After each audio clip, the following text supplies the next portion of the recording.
So, can I introduce Bill? Is that okay? Go for it. It's all Yeah. you. A huge pleasure to introduce our speaker today, Bill Okerman. I don't know of anybody who's been more relentless, not just in exposing wage theft and developing labor uh, support on the subject, but also exposing how countless states at the federal and state levels have ignored this epidemic. And I think when Bill started his work on this topic, uh, and he himself had been the uh, victim of wage theft, I think when he started, he was not a Marxist, but his relentless search for answers led him to the Center for Marxist Education, to our immense benefit. Um when I worked as a bicycle mechanic, I faced wage theft. It was 15 minutes here, 20 minutes there, and it adds up, especially if you're making minimum wage.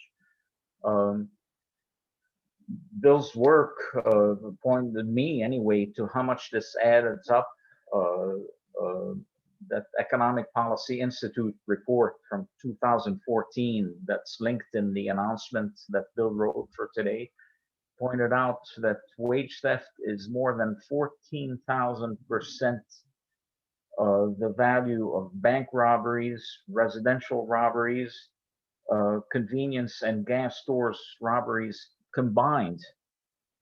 And yet we know who fills the jails. It's the poor who, out of desperation, may in fact rob a convenience store, not the employers. So we also know uh, who makes the news. Again, it may be a robbery of just the most minimal amount, and it may make 2 minutes on a 20-minute evening broadcast, and wage theft disappears. And again, the ratio is more than 14,000%. So in any case, we're so happy to have Bill, and please welcome him. Thank you very much, Wadia. It's a pleasure for me to be here. I very much appreciate the opportunity. And I also wanted to mention too that in my investigation and my efforts, the interest that you've taken, the center has taken, and I'd also like to mention Jack Womack, who of all of the members of the academy that I have tried over the years to really, take action here. He's really the only one who has, affirmatively and put me in touch with his colleagues and other people. So I appreciate that very much, and I'm glad to see him on the call here. In terms of what I'd like to do, Jeanette mentioned about a lot of material. Well, so I do have a lot of material. It's way more than can be properly conveyed in the hour and a half that we have here today. Maybe a day and a half or maybe a week and a half might be enough. I'm not even sure. It's a really long story. It's a mind-bogglingly tangled web of deceit, dysfunctionality, and incompetence with respect to this issue. And so what I'd like to do is I prepared a slideshow that I think I can get through in maybe half an hour or so, maybe a little bit longer. I haven't really had the chance to give it before, so in this kind of a forum. So we'll see, and then spend the rest of the time in a discussion, and really open things up to have a discussion about this issue and why, as you've said, Wadia, it's so overlooked relative to other types of crimes, you mentioned about stealing things. In Massachusetts, if you steal something of value more than $250, you've committed felony larceny. If you rip off your workers for $700 million a year, let's say, you might have to pay it back, or maybe not. So anyway, let me launch into this slideshow, and then we can have a hopefully good discussion, and maybe even come back for more at some point.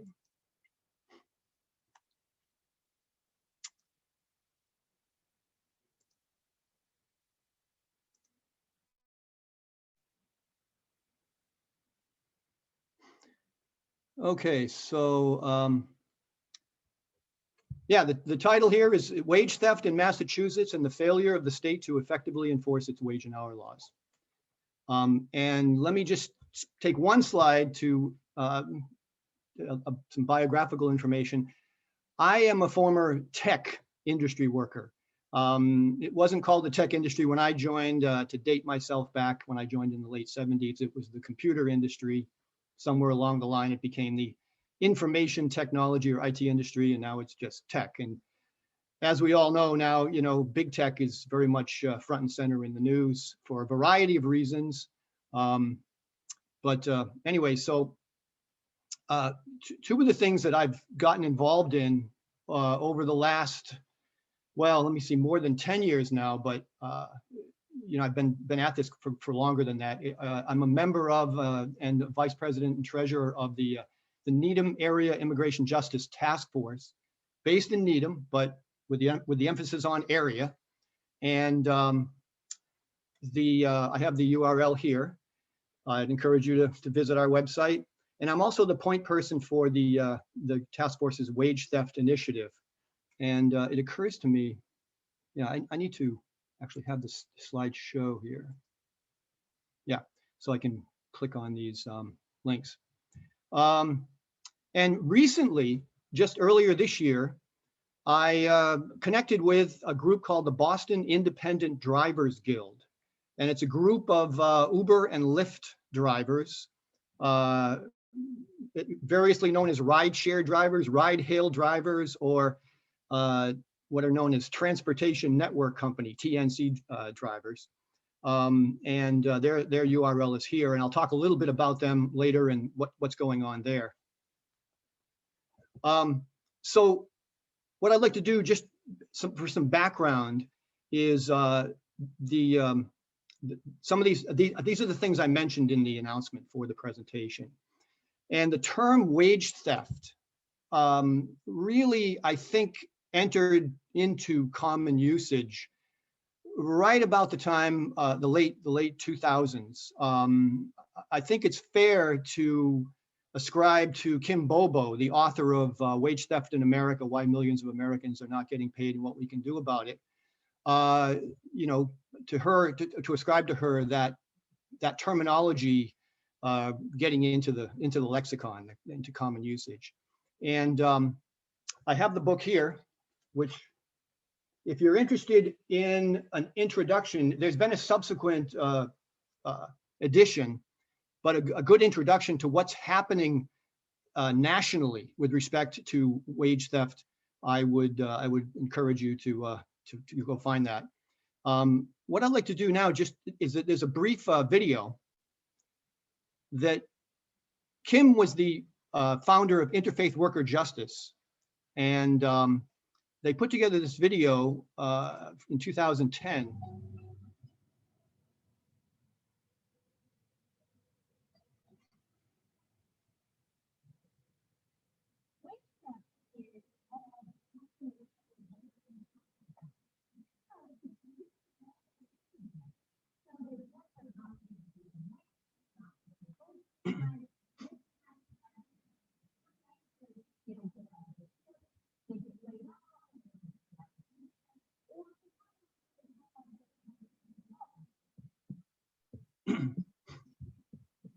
Bill, are you going to show the video? Oh, is it? Can you not see the video? You probably only shared the slide, so it's not showing us the Oh, okay, video. sorry about that. Thank you for the, I think that, is that Sonia? Thank you for letting me know. Let me share the video. Bill, I think you're going to need to turn your volume way up too. Okay, sorry. Nope, no problem.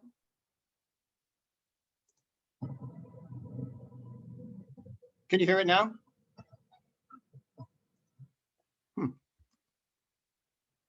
No. Yeah, let me see here.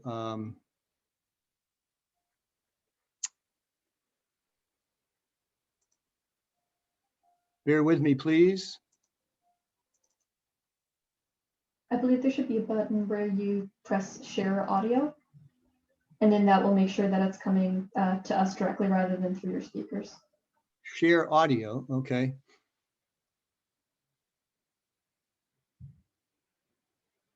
Share computer sound. And can you see the video? Yep.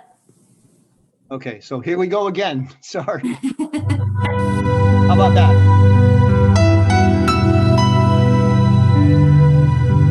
Wage theft is called the crime wave that no one talks about because it's really all around us. So there's workers not paid the minimum wage, not paid overtime, misclassified as independent contractors, they don't get all their tips, they get laid off and they don't get their last paycheck, or for some workers they work all day and they don't get paid at all.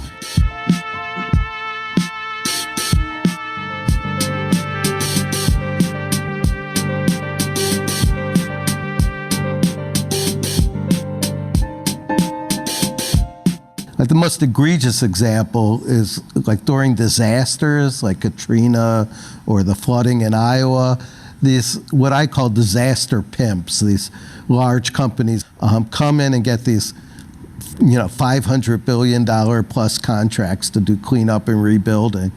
They come in and they let it out to subcontractors. These subcontractors recruit immigrant workers and then they have them work 3 weeks, 4 weeks, they promise they'll get paid, and then they call the immigration authorities on themselves so the workers scatter. We're already not paid enough for the work that we perform. The minimum wage is a substandard wage. It's a substandard minimum. And even with that, we can't guarantee that we even receive those wages. So much so that on any given week in our worker center, we might hear from 30, 50 workers reporting that they are not getting paid. I'm here again because my employer didn't pay me. I was working and 3 consecutive pay checks were not given to me. So one of my first cases as an organizer at the Worker Center in San Francisco was this case with 3 workers from this pizzeria. And the woman that came to me first had been working at this pizzeria for about 6 months, and when we talked a little bit about her claim, it was no overtime, it was no breaks, no meal periods, she was getting paid in cash, she wasn't getting paid the minimum wage. And I think one of the most astounding things about this case was that she had only worked there for 6 months, but when the calculations were finished, she'd been owed $7,000. Here in Cook County, in which the city of Chicago is a part of, over $7.3 million is estimated to be stolen from workers every single week. That's $7.3 million in a single week in a single county in the United States. It's just something that is so easy for employers to just steal from their workers because everybody else does, and it makes it normal. 100 years ago, people were fighting here to deserve 8-hour workday, and now everything is abolished. It's people decide that they need to work more, and then after work more and harder, they even not going to get paid. So it just doesn't make sense. This is the main reason why we should talk about this. We should realize that we are going back. The first line of defense is education. But secondly, it's to organize, and that's to directly confront and directly negotiate with employers who are breaking the law. And so that involves talking to coworkers. It involves knowing what the risks are and taking those risks, because when you stop your employer from abusing you, you're going to stop them from abusing your coworker or the next person who's going to get employed. Community groups can't solve this issue on their own. The Department of Labor can't solve this issue on its own. Lawyers can't solve this issue on their own. Workers can't solve this issue on their own. We need to come together and form a collaborative approach where everybody working together strategically solves this problem.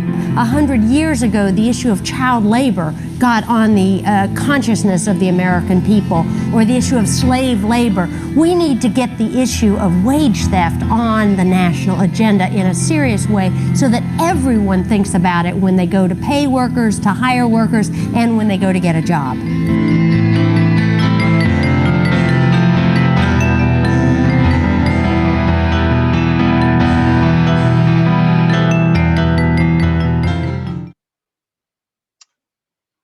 Okay.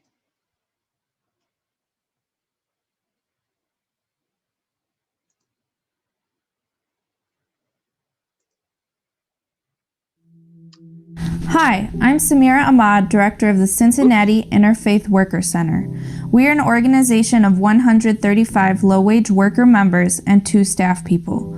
Together with our allies, volunteers, and you, we want to stop wage theft in the Cincinnati area and empower workers and immigrants to stand up for their rights.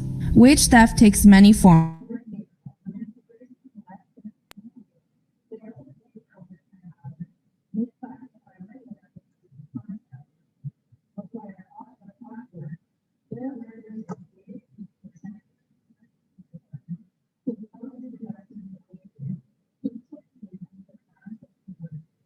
Can't hear. Is there supposed to be a video too? No, I don't know how to stop this this follow-on video here. So bear with me. It looks probably on another window. You may need to escape out of your. Yeah, I got to escape out of that. So Yeah. okay, sorry about that. So let me get back to the slideshow here.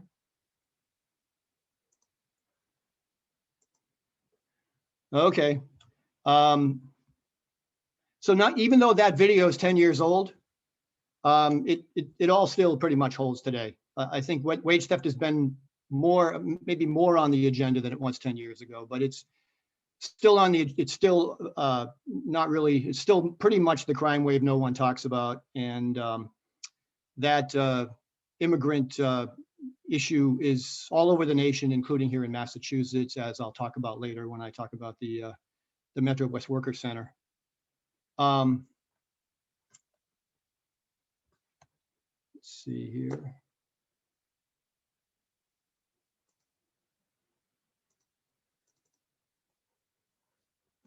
Now it's not letting me advance my screen. Oh, here we go. So this is the EPI report that I had on the announcement as well, and that Wadia mentioned. And there's a quote from that. I won't dwell on that. And Wadia also emphasized that wage theft is a much bigger problem than other forms of theft, but workers remain mostly unprotected. One of the things that you don't learn from the EPI report is that the money that they say is not paid, that money doesn't necessarily get to the worker, even if there is an enforcement action, and even if there's an assessment and an order of restitution, or even a criminal action. The money doesn't necessarily get back to the worker. So, I don't think we really know the extent to which things are how much money is being stolen every year from workers. That 2014 report extrapolates out to $50 billion a year. It could be $100 billion a year. It's some huge number.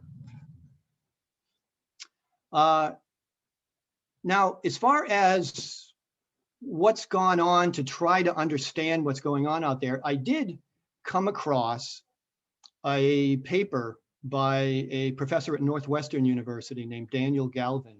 And I've had the chance over the last year to have a conversation with Professor Galvin and to discuss with him, his methodology. This paper is a really ambitious paper with respect to trying to assess nationwide what needs to be done to deter against wage theft, and what kinds of laws and what kinds of policies have to be put in place to enforce them.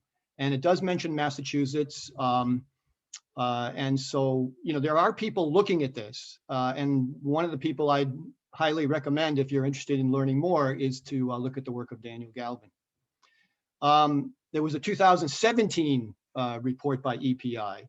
So EPI has done a great job of trying to get this on the radar. That's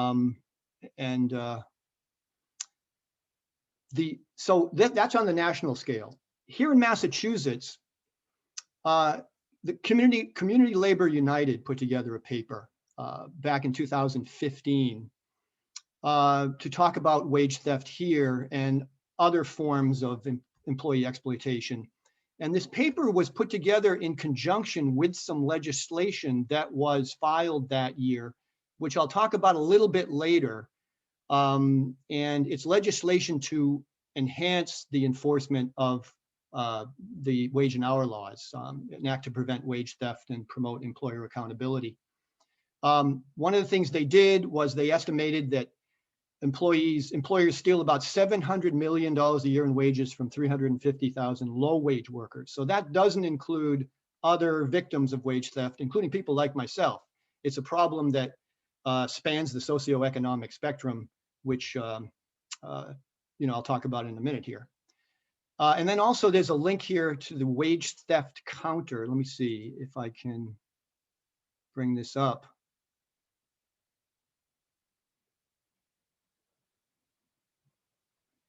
So they did it, had an interesting thing here where they set up a counter. Now, let's see, new share. So this is counting. They didn't change the year yet. It's 2020. Can everybody see that? Yeah. So it just counts down to $700 million a year to just, give you an idea of the speed with which this is happening under our noses. Let's see here.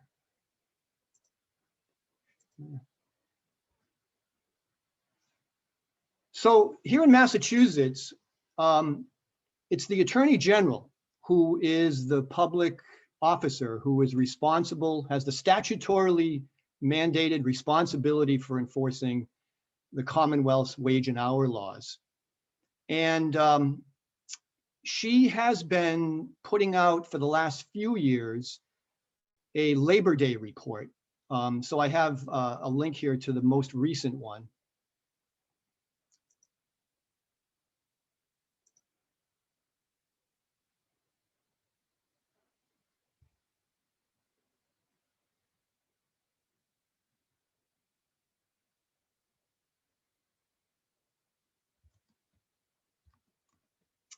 And so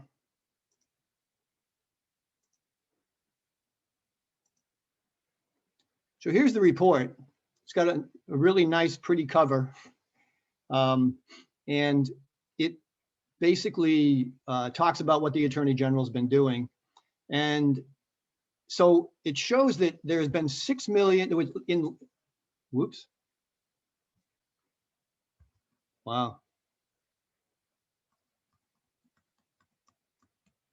6,652,000 plus assessed restitution, $5 million plus in assessed penalties, and impacted 12,939 employees. So if you compare the 6,652,000 in restitution to the $700 million, that's a very small percentage. And again, what this report doesn't tell you is that some of that $6 million plus never gets to the employee. even though it's an assessed restitution. And something just happened to my PowerPoint, so please bear with me. It just disappeared.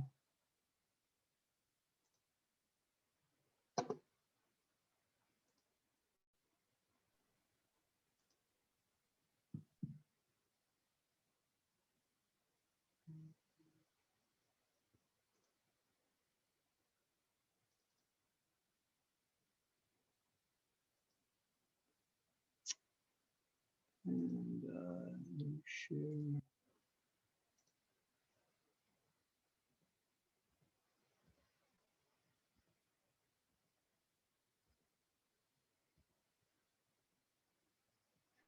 So what I'd like to do now is use a case study. So you may have heard that this is what they do at Harvard Business School. So if this is what the capitalists do, then maybe it works for the labor side as well. Can everybody see the slideshow? Okay. The case is Okerman versus VA Software Corporation. Okerman being yours truly. And I used to work in the tech industry in sales, field sales or outside sales, and I was paid a salary and commissions. And the kinds of jobs I had would be considered to be, high paying, high level, maybe even almost professional type jobs. And in 2001, I found myself in the unfortunate situation of working for an employer who refused to pay me commissions as they had agreed to pay me and when they enticed me to enter into their employ. And it was a substantial amount of money. And so I decided to take action. And the first thing I realized is that I had no knowledge whatsoever of the law. I mean, I had this sense of, contract and, people abiding by their contracts, but I really didn't know anything about Massachusetts wage and hour laws. I had heard of the Federal Fair Labor Standards Act, although I was an exempt employee, so that didn't apply to me. And so I went to a lawyer, and I was under the impression that I would need, if I wanted to take action, would need to bring a lawsuit for breach of contract, a so-called common law claim. But I found out through the lawyer that there is a law in Massachusetts that is known generally as the Wage Act. And I put it in quotes because that's not really the official name of the statute. It's really codified in the general laws as Chapter 149, Section 148. And I realized that sometimes, throwing out these codification terms can be the same thing as, throwing out, mathematical formulas when you're giving a presentation. But it's really important, I think, that we and all workers understand that there are these laws. And it turns out that the Massachusetts Wage Act, as I'll refer to it, is the oldest law of its kind in the country. The original enactment was in 1886 during, the Gilded Age, when it turns out that wage labor had really become the way that the vast majority of people made their livings. In fact, there's a book. It's called it's pretty well known, From Bondage to Contract by Amy Drew Stanley.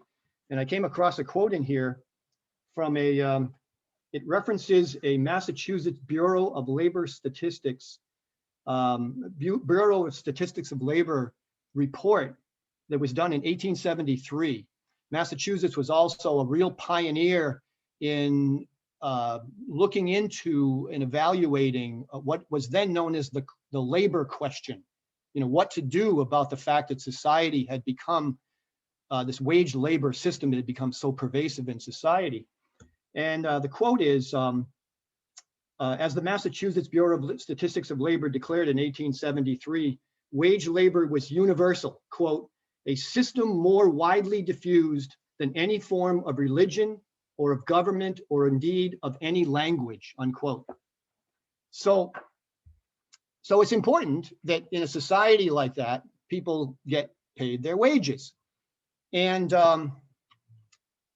I have links here, but I may just skip them because it's a little clumsy to get to the statutes. Well, let me think about it. But one thing about this statute is it's what's known as a strict liability statute. So it's in Massachusetts, it is a crime to not pay someone their wages, and not only to not pay them their wages, but to not pay them according to the time frame specified in the statute, which I think I will bring up the statute here. And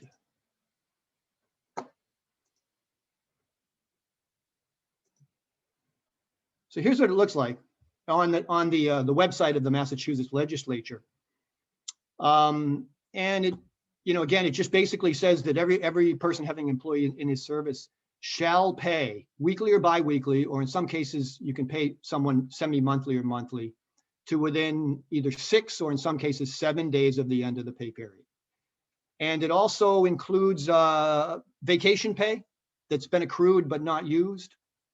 And there are some other provisions. There's some things to do with railroad corporations. Some of these things are actually somewhat archaic.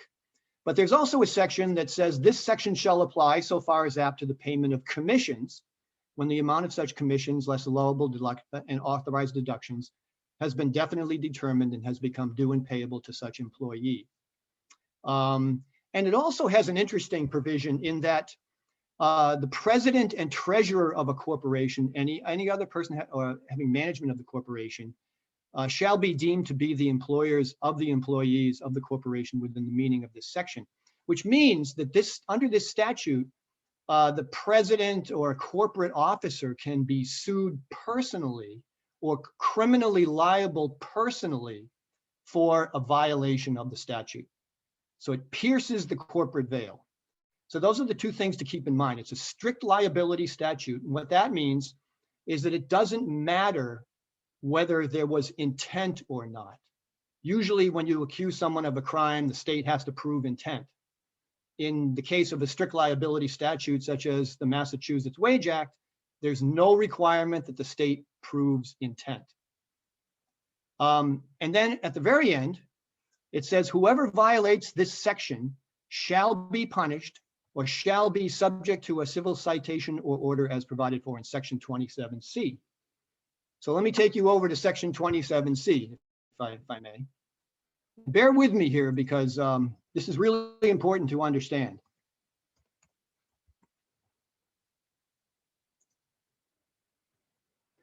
So section 27C, can everybody see that?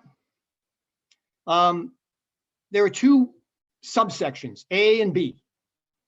And subsection A specifies the criminal sanctions. And so there are two parts to that. One for employers who willfully violate the provisions, any provisions of not only the Wage Act, but a number of other of the provisions of the Massachusetts Wage and Hour Laws. And the other, number two, is with employers who violate without a willful intent to do so. Again, it's a strict liability statute. So can be punished by a fine of up to $10,000 or up to 6 months in jail for a first non-willful offense, which is very aggressive. Now, there's another provision which gives the Attorney General the alternative to initiating a criminal proceeding, which is to issue a written warning or a civil citation, and it specifies the amounts of the civil citations.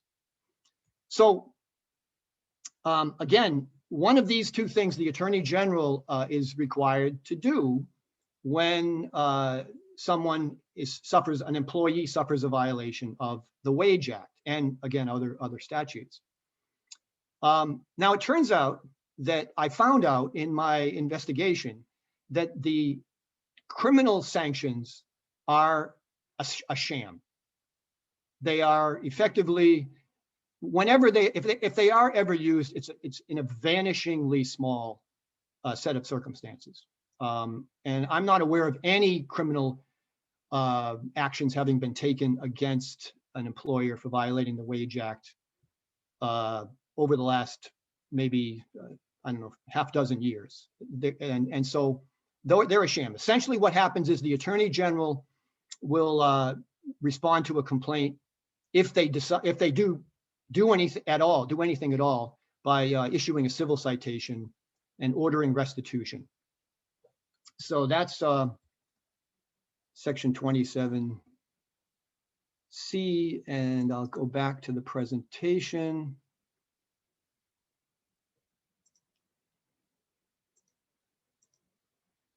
Now, oops. So then there's another provision. It's section 150 of the General Laws, chapter 149. And what 150 includes, and the current version of 150 is not the same as the version when I brought my lawsuit, which was in 2001. So it won't bring it up. So let me bring up section 150 as it currently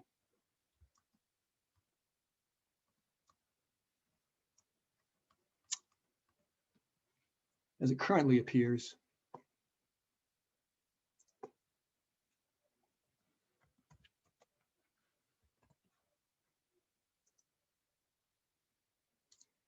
And so there are two paragraphs. And the first paragraph deals with the Attorney General. It says the Attorney General may make complaint or seek indictment against any person for a violation of section 148. Just an interesting aside here.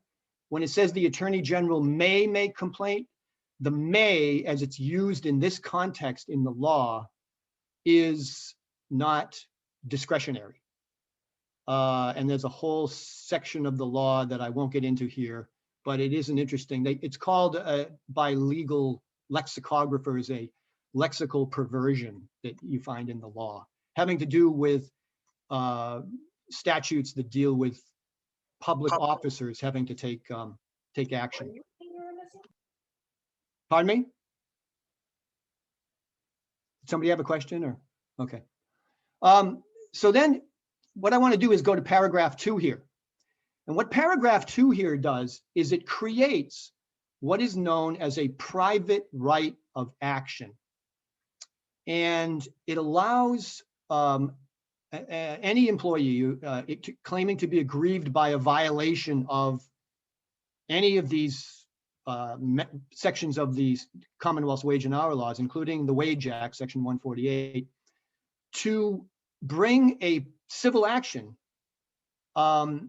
They have to first file a complaint with the Attorney General and then either wait 90 days or get the Attorney General's assent in writing to proceed. And they must do so within 3 years of the violation. That's the 3-year statute of limitations. The statute of limitations criminally on the Wage Act is 6 years.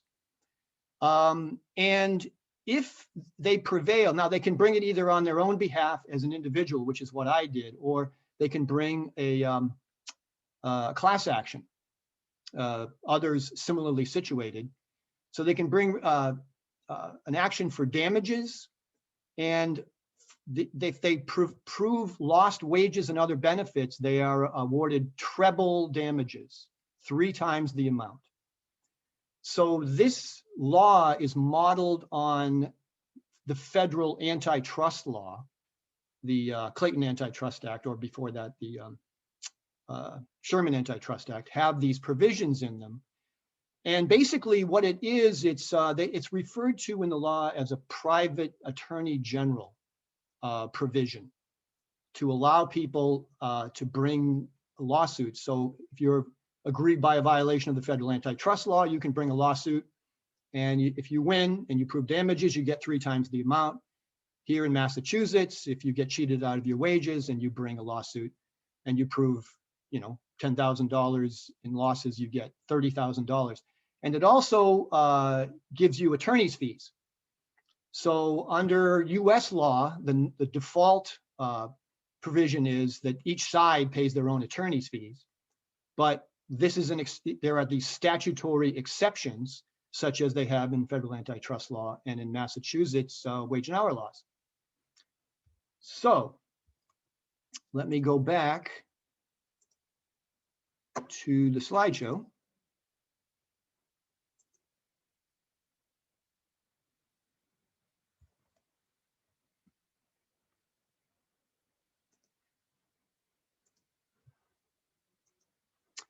And so what I did was I sent a letter. I filed a complaint with the Attorney General, and I sent a, the Attorney General sent me a letter. Now I'm hoping that this is going to come up here, but it may not. And so I'm not going to bother with trying to bring it up, but what I will do is the letter basically says, thank you for your complaint. And we've looked at it, and so we're going to give you permission to proceed without waiting 90 days. It mentions about treble damages, and it says, we are going to take no further action in your case.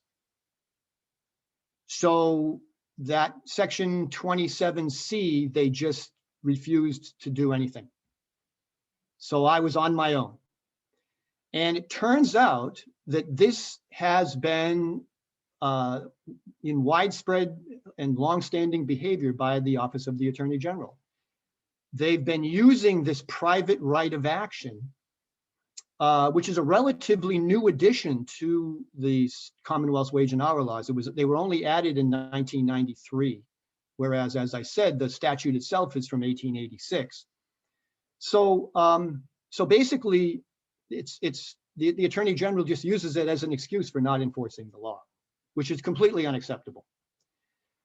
Anyway, so it turns out that before 1993, the Attorney General would routinely bring cases, criminal complaints against employers for having violated the Wage Act. And I have two cases here. One is called Commonwealth versus Northern Telecom, a big tech company. And there was a salesperson who had been cheated out of wages. And there was a criminal complaint brought, and it went to the appeals court, and the appeals court affirmed that, yes, you know, this is you know, all the employee had to do was say, hey, I was employed by this company and I wasn't paid commissions. And so therefore I have a valid complaint. There's another case that's really interesting called Massachusetts versus Morash, and it had to do with a bank refusing to pay two of its vice presidents who had been terminated their final vacation pay. And back in 1989, the Massachusetts Attorney General brought the case all the way to the United States Supreme Court because there was an issue that had to do with the federal ERISA law, which is that has a preemption provision. So this is the kind of thing that used to happen before the private right of action was added. So like I said, my case was in 2001. So I was just effectively given the bum's rush and said, you take the case yourself. So I filed a complaint and jury demand in November of 2001. And I was put on the fast track at the Norfolk Superior Court. There was a complaint for a breach of contract and other so-called common law claims. And then there were the Wage Act claims. And I made a claim against the company and against its CEO. The company then, the lawyer representing the company and the CEO filed a motion to dismiss. And what they said was that my commissions were not covered by the statute. The reason being that they were contingent upon achieving sales goals, which is just wacky. It was just ridiculous. You know, why would commissions that were earned as a result of achieving sales goals, why would they not be covered? Well, it turns out that a series of courts had decided that just that they had carved out and rewritten the statute to carve out basically commissions. Even though it said commissions were covered, they really weren't. The court in 2002, June of 2002, upheld the dismissal. There was another case that was going on at the same time as mine, this Lonis versus Darwin Partners. Same facts, a salesperson not paid commissions. And in her case, the judge said, no, all commissions are contingent and they're covered by the Wage Act. So this was basically an effort by the courts. It was this, judicial effort to not have to deal with these commissions cases. It's the only way to interpret what was going on. So the case went on. There was this report that came out in 2003, and it was the report of the Visiting Committee on Management in the Courts. And it was known as the Monin Commission. The late Father Monin, former Chancellor of BC, headed the commission. And basically, it was put together to analyze what was going on in the courts because the courts were a mess. And that's what the report says. So, here I am in the middle of my lawsuit saying, what's going on here, and then this report comes out, and I'm in the midst of this mess. Then there was another case that year that came out, another salesperson who had brought a case for unpaid commissions, and her case was allowed to go forward as well. And the judge in that case gave her, ordered the commissions be paid to her, and trebled the damages, as the law says she is required to do. The issue in that case had to do with the fact that the company had destroyed all the documents, and they couldn't prove, again, they couldn't disprove what she was alleging. So it's called the spoliation of evidence. Then my case went further, and there were motions for summary judgment relative to my breach of contract claim. And the court dismissed my breach of contract claim, but allowed my one claim that I had called the breach of the covenant of good faith and fair dealing to go forward, which is actually a way to breach a contract. There's, in every contract in Massachusetts, there's an implied covenant of good faith and fair dealing. And that even applies to the employment realm. And so I was allowed to go forward to a jury trial on that count. But again, any damages I might win would only be the actual damages, and I would have no attorney's fees reimbursed. I would be all out of my own pocket. There was also another study that had to do with transcripts, trial transcripts. Turns out that one of the problems with the courts was that in order to bring appeals, you have to have a trial transcript. And it was taking years to get transcripts. With technology that could allow you to get transcripts literally in a day or a week, it was taking years. So that comes up later in my case as well. So I finally got around to getting a trial on this fast track in September of 2004, and I was awarded $136,000 in damages. So good for me. But I'll tell you later how much I had already spent in attorney's fees. Then this Weidman case went to the Supreme Judicial Court. There was an appeal by the company, and the Attorney General filed an amicus brief on behalf of the plaintiff, Corey Weidman, the salesperson. And in that brief, and again, I'm not sure if it's going to come up here. Yeah, here's the brief. I'll show it to you.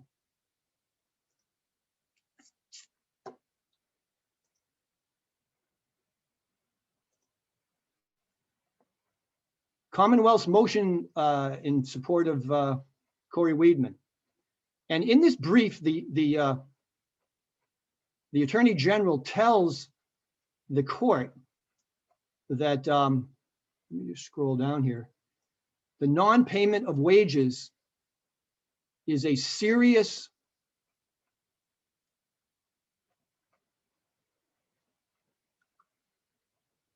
non-payment of wages continues to be a serious economic problem. Each year, the Attorney General's Fair Labor and Business Practices Division receives over 75,000 telephone and website inquiries and roughly 5,000 formal written complaints reporting violation of the wage and hour laws.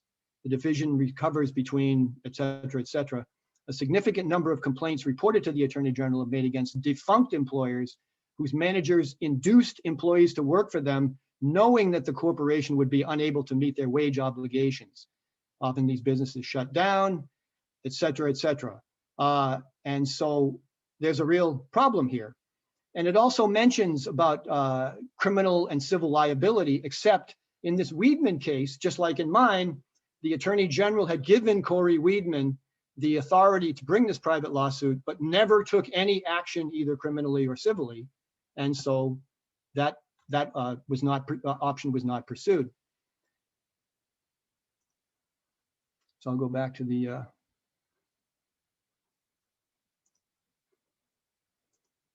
slideshow here. So in that July 21st, 2005, the SJC came out with their ruling, and they ruled on behalf of Corey Weidman. I don't have time to really get into the details here, but they ruled that treble damages were not mandatory. And they said treble damages could only be awarded if the plaintiff could prove that the employer's actions were outrageous because of the defendant's evil motive or his reckless indifference to the rights of others. And what that is it's the standard of proof that's needed in order for a jury to be able to award punitive damages in so-called tort cases. And this ruling, to put it in decidedly non-technical legal terms, was a bald-faced lie. There are many things in the law that are complicated, I'm sure, undoubtedly. But the law as it relates to these statutes that award multiple damages is not one of those things. It's very, very simple.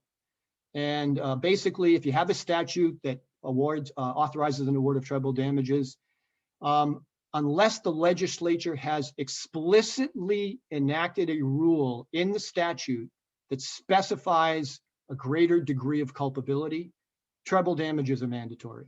And as you could see, there was no such rule, and there never has been any such rule in this section 150.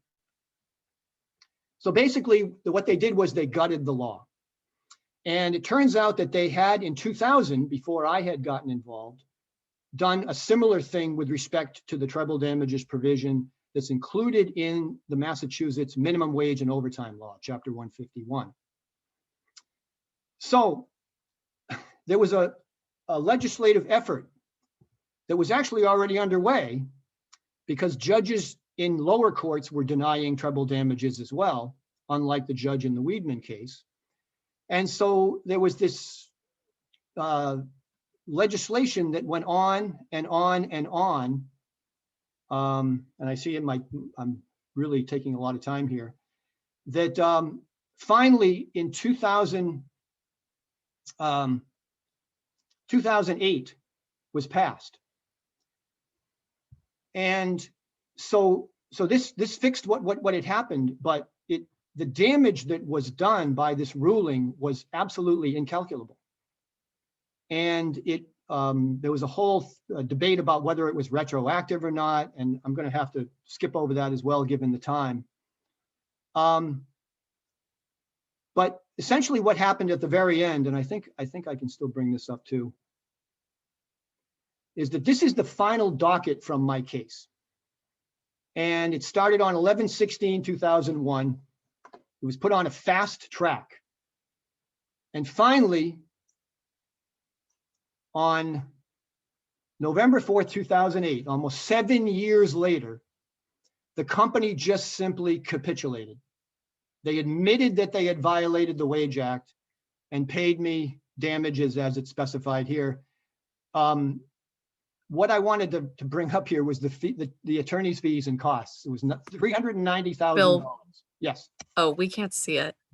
You can't see it? Oh, I'm sorry. Let me bring it up. Thank you. Thank you, Sonia. Can you see it now? Yeah. So anyway, this is the docket. It took 7 years and almost $400,000 in legal fees for me to get my commissions. So the reason why I wanted to go through this is because if it took someone like me with my, I mean, and I didn't have $400,000 lying around, don't get me wrong, but with my resources and my ability to navigate the system and hire a lawyer and pursue this, what happens to people who don't have those resources? It turns out that the legal system, it's well known. I mean, there was a whole issue of Daedalus that a couple of years ago that was devoted to access to justice, and how basically there's hardly any access to justice for the vast majority of the population. The system that we have is basically unaffordable and inaccessible for the vast majority of people. So when it comes to this issue of wage theft, you know, how do people how do we address that? So let me go back to the slideshow. And again, I wish I had more time to talk about my case, not because I necessarily like to talk about myself, although, you know, as I think Thoreau said, it's the subject that he knew the most about. You know, there's this real problem with respect to getting justice. Can you see the slideshow again? Okay. So what happened was, after I got my money, I decided to, the first thing I wanted to do was just completely forget about it, but I just couldn't do it. So I continued to investigate. I had already begun working with my legislators to explain to them what was going on. And there's a whole separate story here about the incredible dysfunctionality of the Massachusetts legislature, which I don't have time to get into. But one of the things that happened was a fellow Needhamite who Val and Tabby know very well, former professor at UMass Boston named Clark Taylor, had formed a group that is what became the Needham Area Immigration Justice Task Force. And Clark is just an amazing person. By his own admission, he looks for trouble. You know, as they say, I think John Lewis said, good trouble. So I became a part of this task force and part of this wage theft initiative that we've had, with primary focus of it being the Metro West Worker Center in Framingham, which is an immigrant worker center. And so it gave me the opportunity and the privilege to see firsthand what this wage theft situation here in Massachusetts has wrought upon the immigrant community, in particular the undocumented immigrant community. And it's horrifying. Recently, there have been, over the last 3 legislative sessions, there has been an effort to pass legislation. The first was in 2016, an act to prevent wage theft and promote employer accountability. So it's legislation that has been put in to try to deal with this problem. The real problem being, though, we don't need new legislation. We really need to enforce the laws we already have. The problem has gotten so bad that in October of 2016, in the fall of 2016, the Office of the Attorney General began hosting free wage theft legal clinics. So the complaints will come into the Attorney General. They'll issue private right of action letters and then say, oh, you know, if you want to go over to this free wage theft legal clinic, you might be able to get a lawyer to help you out pro bono. They're farming out the enforcement of the Massachusetts wage and hour laws to the least capable among us, to charity, which is a disgrace. And these are the bills that 2018, the 2016 and 18 bills passed the state Senate by a near majority and then by a near unanimous vote in 2016, 38-2. It passed the Senate in 2018, 38-0. Went over to the House Ways and Means Committee and it dies. It just dies. Nothing happens. This time around, the Labor and Workforce Development Committee put it into the House Ways and Means Committee. They took no action and it died. There's also the issue of workers' compensation, which is another issue where the workers, many immigrant workers aren't covered. They get injured, they get badly injured, they're not covered, and there are all kinds of shenanigans that go on there to not have to pay. It's a disgrace. There's some legislation that went in last year or 2 years ago. That legislation was favorably reported, went to the House Ways and Means Committee, and it died. Nothing happened. The final thing here, and I know I've gone on too long here, but I do hope people, have questions, is the issue of gig worker misclassification, which has been out front and center in certain areas now. Massachusetts has an independent contractor law, section 148B, which has that now widely discussed ABC test. There was a case that was brought back in 2014, a private right of action case, class action against Uber.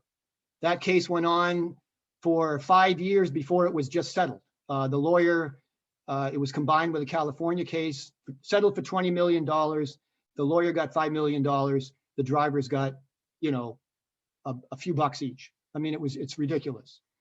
Back in 2016, the Massachusetts legislature passed a law to regulate these transportation network companies, and they did so knowing full well that the drivers are being misclassified. And the senator who was the then Senate chair of the Labor and Workforce Development Committee brought that up during the debate, but they went ahead and enacted the law anyway. You may have heard what's going on in California with Proposition 22. What happened there is the California Supreme Court in 2018 came out with a ruling where they adopted the Massachusetts ABC test for a case that had to do with a particular provision of the California Labor Code. Then in 2019, the California legislature enacted Assembly Bill 5, which incorporated that ABC test into the California Labor Code. That went into effect on January 1st of 2020. Then finally, in July 14th, 2020, the Attorney General finally took direct action against Uber and Lyft. And in fact, yesterday was a major deadline in the case for the first set of substantive documents to be filed. So there'll be more coming on that. Then November 3rd in California, Proposition 22 was passed. The gig companies, Uber, Lyft, DoorDash, Instacart, Postmates spent $205 million on a ballot initiative to exempt them from AB 5. So it's this, basically, there are some additional benefits that the drivers have, but it's woefully, woefully inadequate. And they're just carved out of the California Labor Code.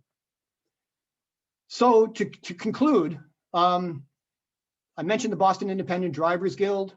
I've been working with them. Sonia and other members of the DSA have been helping them to really assert their rights, to have the thing is, if you're not an employee under federal law, you can't organize.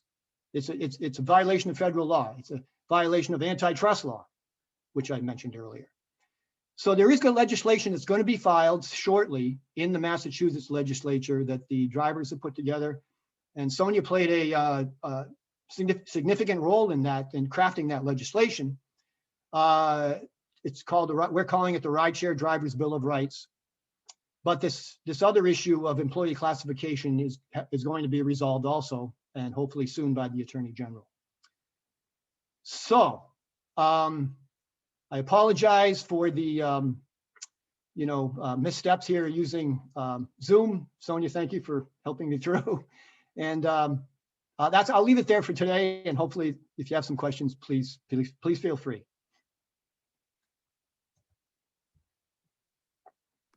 I have a question. Yes. So I know just like at the end of this, you talked about a lot of bills that have been dying in the House Ways and Means Committee, but are some of the bills that are being pushed like efforts to force the government to enforce these laws, or are they mostly new laws? Right. So the wage theft legislation is a set of provisions in addition to the existing laws that would, it is hoped and assumed would enhance the enforcement of the wage and hour laws. So for example, one of the things that happens in the construction industry is that there's a widespread use of subcontracting. And I've heard it go down 5 levels, subcontracting. And what happens at the very bottom is that many of these subcontractors are immigrant workers, undocumented immigrants, and they get stiffed all the time. And so this would create, this bill that's in there now is actually something that would be an enhancement, which would create something called vicarious liability. So right now under Massachusetts law, only the direct employer is responsible, and the prime, or lead contractor, as they call it, is not responsible. And so everybody knows the way the game is played, but so that would address that. There's also a provision in the current version, or the most recent version. I had on the slide something called Epic Systems versus Lewis, which is a Supreme Court case, US Supreme Court case that was decided in 2018. And it had to do with arbitration agreements. So one of the things that's happening now throughout the land in terms of wage and hour law enforcement is people are being required to sign arbitration agreements as a condition of employment. And these arbitration agreements say that they cannot bring their case to court. They must bring it to an arbitrator, and there are class action waivers. So there are such things as class action arbitrations, but these arbitration agreements require waivers. So what the current version of this Wage Act legislation has in it as well is a provision that's known as a Private Attorneys General Act, which is something that's found in the California Labor Code, which gives the individual the right to bring a case on behalf of the Attorney General to enforce the law. Now, the thing is that with these private arbitration agreements, the Attorney General is not a party to these agreements. So if you are an employee of a company and you've been required as a condition of employment to sign an arbitration agreement, the Attorney General is not party to that. So if you have your wages stolen, you would have to go to arbitration, but the Attorney General can and should just bring a criminal complaint. My solution to the problem is that in addition to this vicarious liability, which I think should definitely be added to the law, is simply to get rid of this civil citation nonsense and recriminalize the Massachusetts wage and hour laws. Essentially, what's been done is we've decriminalized these laws, which since their inception have been crimes. The other thing that happened is when these civil action provisions were added, these civil citation provisions, that happened in 1998. And the legislative process that led to that enactment was heavily sponsored by and supported by organized labor, which was a huge mistake. Organized labor got behind the decriminalization of the Commonwealth's wage and hour laws, which I've spoken to the leaders in organized labor in Massachusetts, and they've admitted it, that it was a mistake. But c'est la vie. So does that answer your question? I'm not sure. I think I answered more than your question. Yeah, no, it does. That was.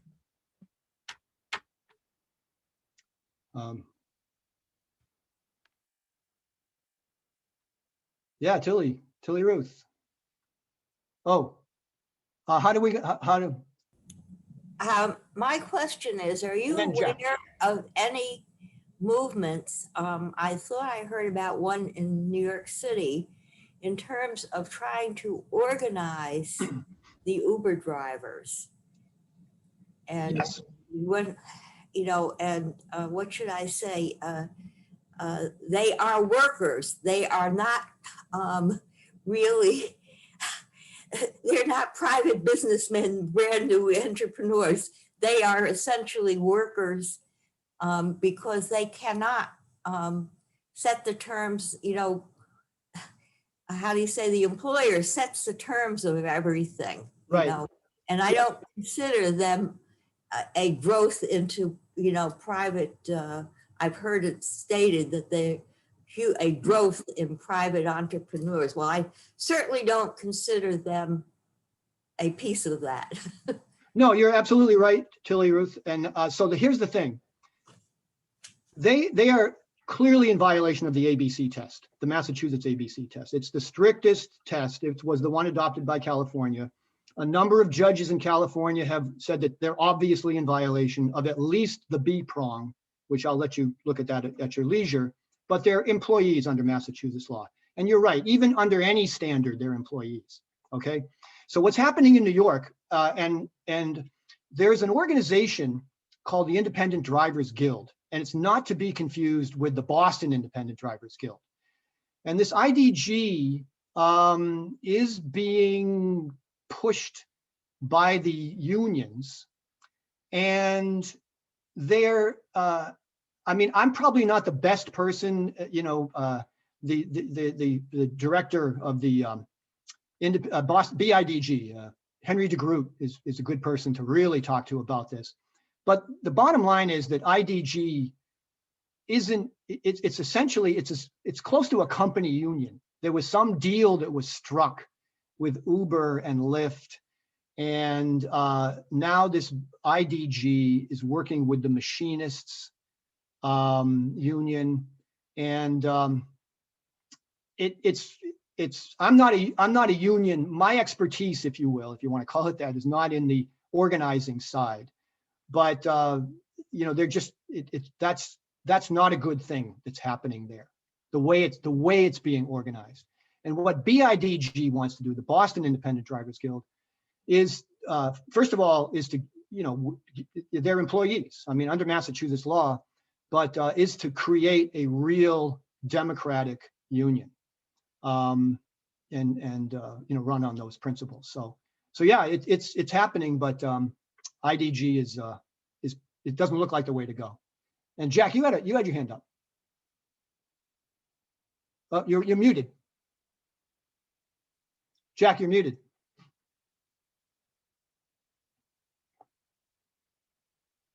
Jack, unmute yourself on your screen. Okay. Lower left. I have to go, but many thanks. That was really very powerful and enlightening. Okay. Thank you for attending, Jack. I wish you well. Okay. Best to you too. Thank all you. of you.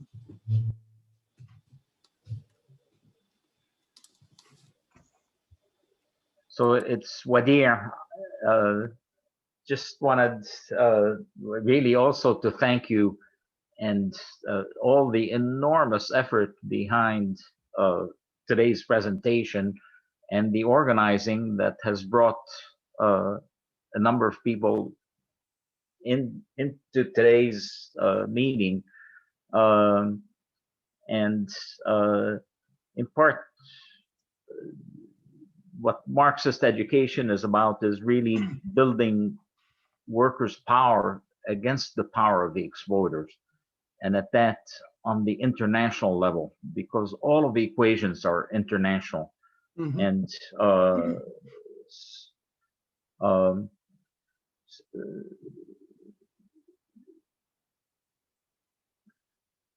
no, Jack, Wadia, you're absolutely right. I mean, as far as there's efforts going on internationally, the BIDG has been involved. Right.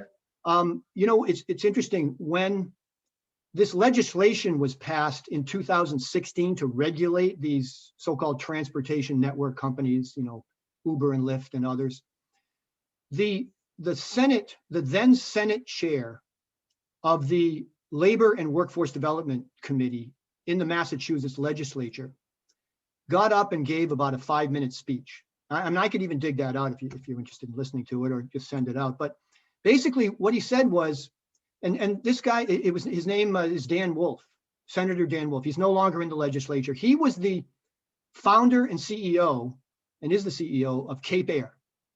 So he's a successful businessman. He's a staunch supporter of worker rights and unions, and he got up and he basically said that he had a big problem with this legislation, which is that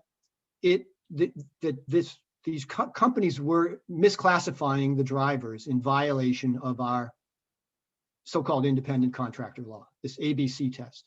And they're at least in violation of this prong B, the B.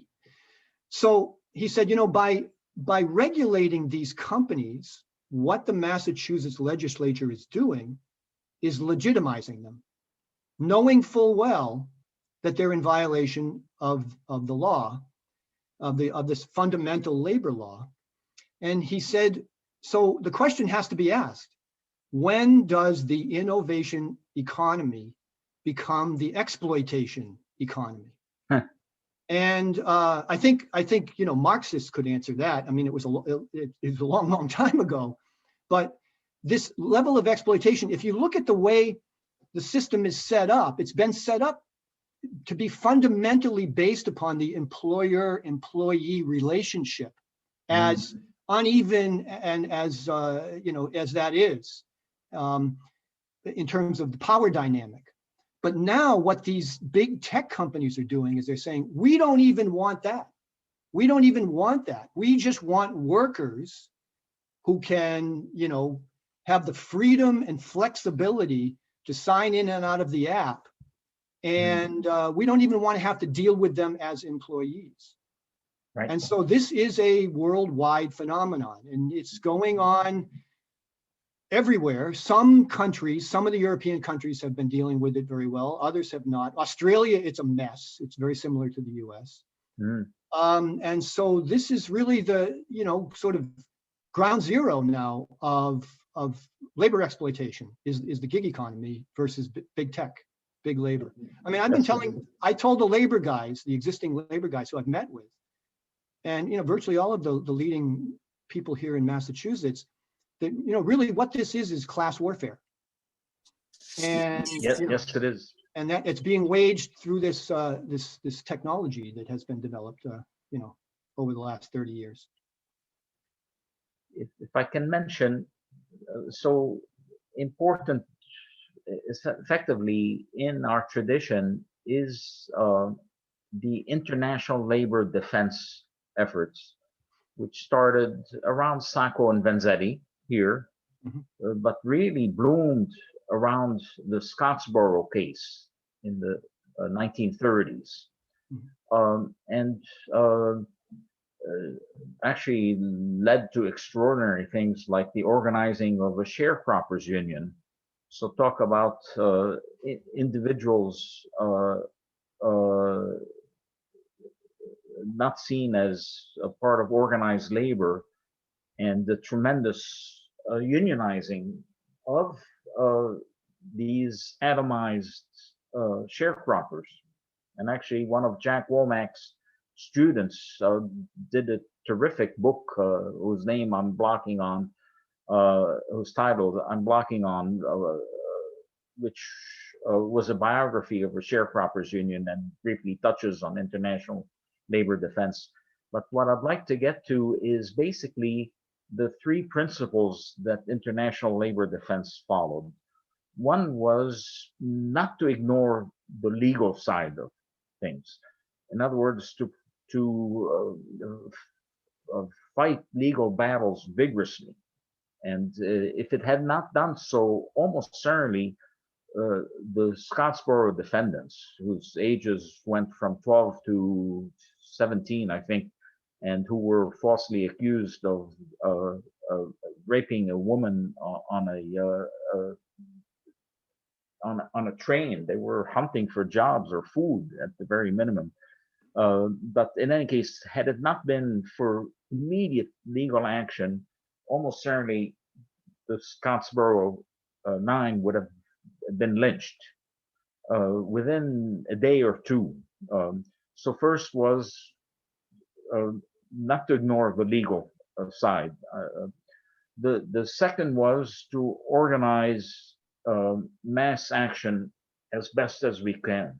And a historian told me, this was 5 years ago, that the international actions, worldwide actions in defense of the Scottsboro uh, uh, boys, they were called then, uh, were the largest simultaneous actions worldwide uh, as of, I think this was 5 or 6 years ago.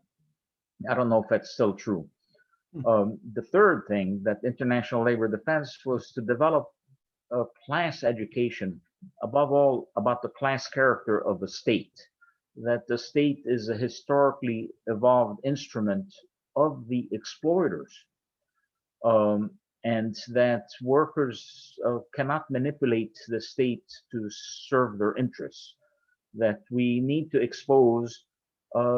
So when you have relatively decent laws, like you mentioned, from 1886, effectively what we're dealing with is the state in the face of an insurgent working class will take certain actions, like generals retreating on the field in order to be able to fight better tomorrow, in order to protect the class interests of the exploiters and their rule and an ability to exploit. And then when labor forces are weak, as they've been for some time, essentially they won't enforce the laws. And that's basically what you've come up with again and again and again and again. So and even when you say they won't enforce the laws, to be kind and fair to the Attorney General and her predecessors, right? She doesn't have the resources to enforce these laws. I mean, so it's unfair to just put it all on her. This is what really this is in Massachusetts. It's the fundamental failure of the entire governing apparatus of the state to enforce these existing. You bet. However, they do have the resources somehow, so that we have 2.3 million people in prisons and jails. Oh yeah. And, overwhelmingly, I mean, that's the poor, right? Often caught for stealing a pack of cigarettes. Well, right. I sent you that report that they did on fine time, the state Senate, right? Here in Massachusetts, there are people serving time in jail because they can't pay these relatively nominal fines. Right. It's just absurd. Right. Oh yes. So again, that education, it's really Marxist education on the class character of the state is really a crucial part. So that was one of the three prongs of international labor defense, and its impact continues to this day, and it's something to build on. And I think that's part of what you've done, going even to the North Shore Labor Council and so on. As you have, but to labor in general, but effectively, again, that's education about the state and its class character and what it's doing. And your last presentation 3 years ago, February 2018, we went through some of this, where basically if labor is on the upsurge, as it was, say, after the Russian Revolution, after the and also domestically, but also internationally, you see the laws of a capitalist state effectively moving to protect capitalist power. And then if labor is on the wane, essentially they're empty. The laws are empty. And but in any event, I mean, this is just mighty work that you've been doing. Well, there's one thing I remember doing. There's one thing I don't think I mentioned during that thing 3 years ago. There is a monograph that came out in 1919. It's called Justice and the Poor, and it's by a member of the Boston Bar Association. And I found out it's like a manifesto for the legal community. And there's a section in it that discusses the Massachusetts Wage Act and its enforcement. and how fantastic a law it is and how well it had been enforced. And this is 1919. They said at that time there was little known wage theft going on, because at that time, what was then the State Board of Labor and Industries would bring in a prosecutor, an investigator, and they'd prosecute it and as a crime. And so here we are now 102 years later, and we've significantly regressed. The other thing is in that, I remember in the presentation 3 years ago, I showed you some of the original legislative documents from back in the 1880s. And there was a governor in Massachusetts, Governor George D. Robinson, who was originally behind this push to get a wage payment law. And again, it was the first of its kind in the nation. And at that time, as discussed in this Amy Drew Stanley book here, From Bondage to Contract, this notion of freedom of contract was paramount. And anything that threatened this freedom of contract was considered suspect. And George D. Robinson, in his inaugural address that year, and they used to have the governor elected every year back then, it turns out, made this really impassioned plea for this wage payment law. And he discussed the capital and labor being, in opposition, and the battle between capital and labor. But, we need to do this to keep that from becoming, from getting worse. And during that time, we talk about the Gilded Age, but there was that panic of 1873, that great post-Civil War depression. And it was then known as the Great Depression, later became known as the Long Depression, from 1873 to 1896.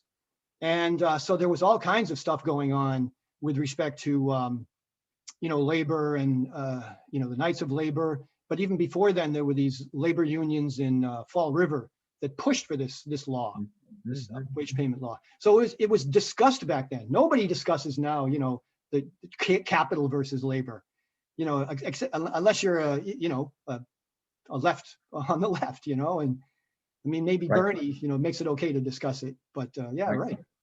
But so 1919, it's just 2 years after the Russian Revolution, which brought World War I to an end, in part through the breakout of revolution initially among troops.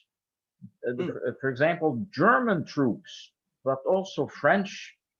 And so we have revolution bursting out in Germany, one of the most industrialized states in the world. We have actual victory of revolution in Hungary, overturned relatively quickly, but you have the establishment of the Communist International, and you have a general strike in Seattle, and you have organizing on a extraordinary level. For example, I just heard about organizing of the longshore workers in Philadelphia. The leader was a black longshore worker. 1/3 of the union was black, 1/3 were Irish immigrants born in Ireland, and the last third were white Europeans born here. And so again, you have some extraordinary labor organizing. And in the face of that, effectively, the exploiters know to retreat and to put on a facade. And, so again, that class education is so critical and is so consistent with essentially what you've come up against, which is just the massive size of this out and out violation of labor laws. And yet, effectively, like you said, the state doesn't have the resources. The jails are filled with the poor, and the employers, by and large, get off. 95, 98, 99% get off. And this is escalating now between the subcontracting and these arbitration laws and the atomization of the working class. And effectively, everybody's becoming temporary labor. Everybody. even in, so very few exceptions. Right. So, and so again, something just tremendous about what you're doing and so consistent again with the Marxist analysis of the state, and that's the place to take it. And there's enormous anger from below. And the question is, it's really like a volcano and waiting to erupt. And the question is organizing that anger in a productive way. Otherwise, it dissipates or even blows up in a destructive way. But the state has been, as far as I'm concerned, effectively lost credibility in a million ways, and that includes on wage theft and the violation of labor laws, but on a million things. NAFTA will make America rich. Going to war against Iraq will rid the world of terrorism. But it goes on, opioids approved by the FDA as safe, effective, and non-addictive. So it extends into the health area, into every part. And, so again, something so consistent about your work and what you're presenting, and effectively the Marxist analysis of the class character of the state. Yeah. But hopefully there are other questions. But again, such lovely work, though. Yeah, thank you, Adia. Yeah, I appreciate the opportunity. So, is there anyone else, or because I like I said, I have all kinds of other things I could discuss. I'm happy to hang around. But, maybe we could follow up with some other aspect of this situation, because there are all kinds of angles to look at this from. And I've developed some knowledge in those areas as well. So, well, thank you very much for everyone for your time. I really appreciate it. And Thank you. Thank you for recording it. We'll get this up on our website. Jeanette, your audio is making weird sounds. Oh, okay. It's probably my connection. Oh, we look forward to having you again, Bill. Thank you. Okay. Thanks, Adia. Everyone, stay safe and stay well. Take care. You too. Bye-bye. Bye-bye. Bye.